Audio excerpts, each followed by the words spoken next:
If you've been squatting and you're not noticing a difference in your legs, maybe you're even noticing some inflammation and some bone on bone in your joints, and you feel like you're not seeing the benefits that you need to see with your squats, then you're definitely going to want to watch this video in full, because I'm going to reveal to you the top 3 mistakes that most people make when they are squatting, because you are missing out on some serious benefits if you're not doing these things right, because the legs are by far the biggest muscle group in the body. If you're able to build them and make them bigger, you can boost your metabolism and lose more in the way of body fat and keep your body fat percentage low. I have squatted as much as 455 pounds for 3 reps.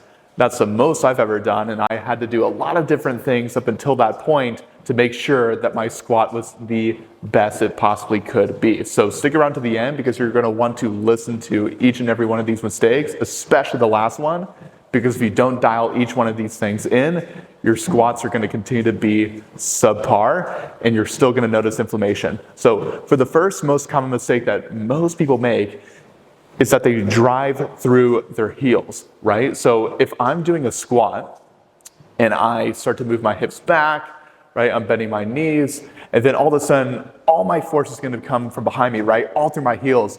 My hips are going to kick up, right? Because the force and the momentum is coming from behind me. So therefore, the hips will kick up, and then we usually get this very ugly good morning squat as we come up, right? And obviously, that's not how you want to squat.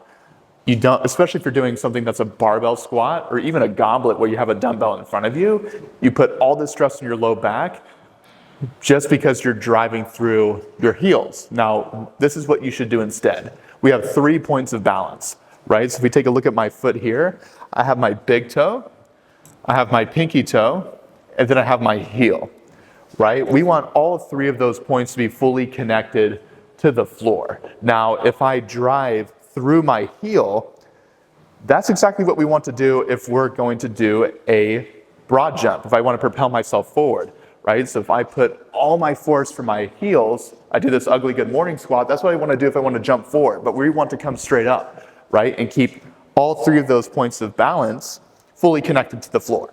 So what we want to do instead is we want to take our hips back, get our knees going over our second and third toe, and then while keeping all of these points connected, I want to drive through the base of my foot.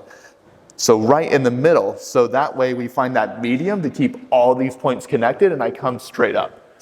Instead of driving through my heels, kicking my hips up, and then getting this really ugly good morning squat. We always want to keep our shoulders over the top of our hips when we're coming up and ascending in a squat position, instead of the opposite, right?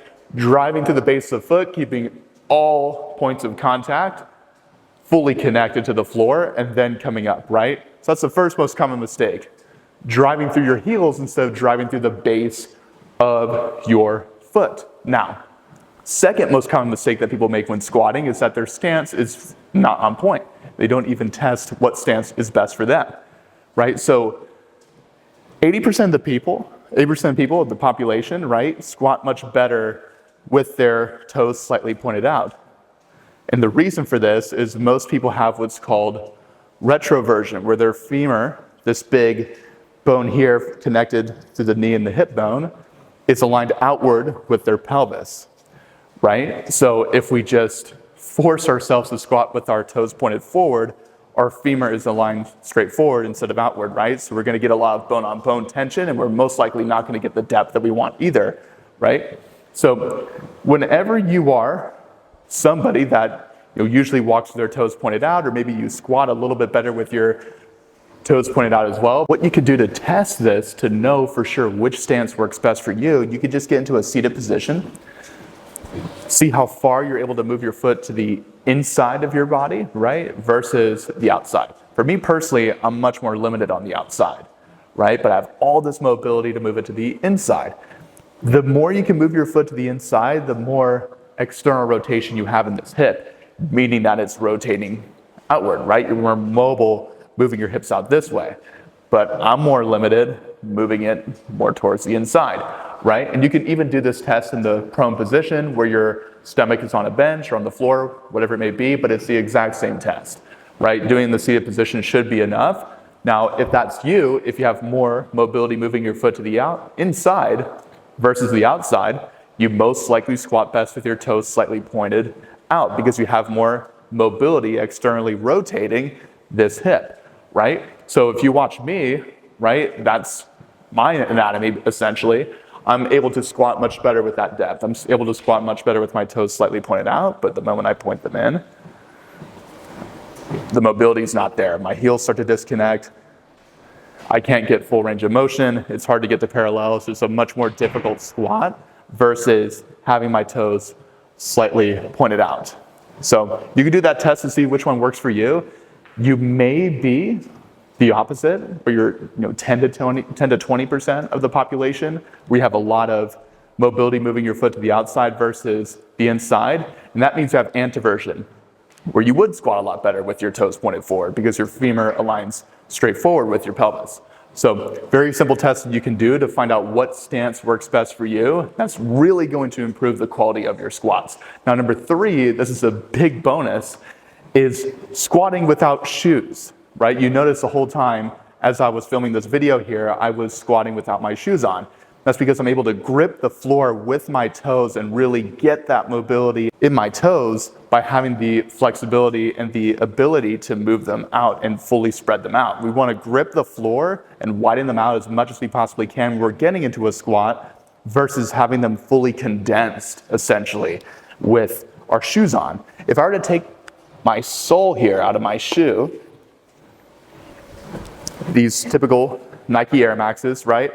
I would actually have to pinch my toes together to an extent to actually get it to fit inside the sole. Now, if I want to relax them, my pinky toe slightly goes outside the sole. So if you're squatting with some heavy weight, you definitely don't want to squat with condensed shoes like this, right? And of course, there's different brands of shoes that have a wide toe box where you can move your toes slightly pointed out, right? And really spread them out if you need to. That way you can get away with squatting with more freedom of movement in your toes at the gym without getting in trouble. But if you're at home, honestly, you will do just fine squatting barefoot.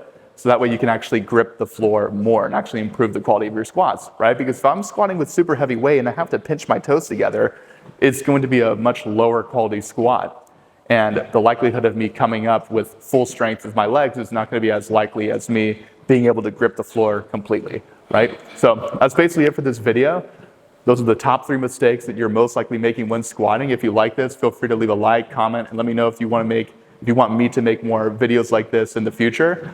All of our links are down in the video description on the people that I've helped, and I've helped a lot of them boost their strength, especially with their legs as well. Once again, if you double down on this muscle group, especially in the right way, you will see some immense fat loss benefits as well, because the legs are by far the biggest muscle group in the body. So you get the biggest boost in your metabolism. And that's what all those guys were able to experience down below in the video description if you check out the transformation overview there. Other than that, that's pretty much it. Feel free to leave a like, comment, and subscribe, and follow me on Instagram at itsBobbyO'Brien. That'll be in the middle of the video description, and I will see you guys in the next video.